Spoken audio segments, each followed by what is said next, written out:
Clues behind the start of a violent and popular chapter of history are about to be revealed to curious Seattleites. It's a great pleasure to be able to welcome you all here to this fantastic new exhibition. At Ballard's Nordic Museum, artifacts that are part of a 10-year study from Sweden's Uppsala University are going on display in the new exhibit, The Vikings Begin. But we can already tell some new things about the Viking Age that we don't usually think about. These 44 artifacts are special because they were unearthed from graves that date back to the 7th century, the very beginning of the Viking era. Some very rich families in the Uppsala area decided to bury their dead in boats but not set them on fire. When they were discovered, boats and the items there were in a condition that were previously unheard of. The artifacts piece together what early Viking life was like regarding sailing, mythology, warfare, even gender roles. This is probably a staff from a sorcerer's wand.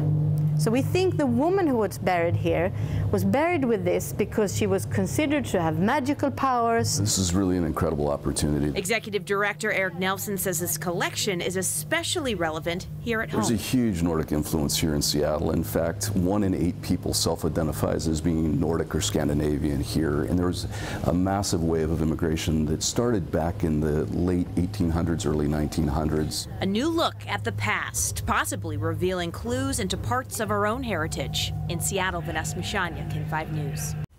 So the exhibit is called The Vikings Begin. It opens Saturday. It runs through April 14th. On Saturday at 2 p.m. there will be a discussion that goes more in depth about the exhibit and also the research behind it. Pretty cool stuff, huh?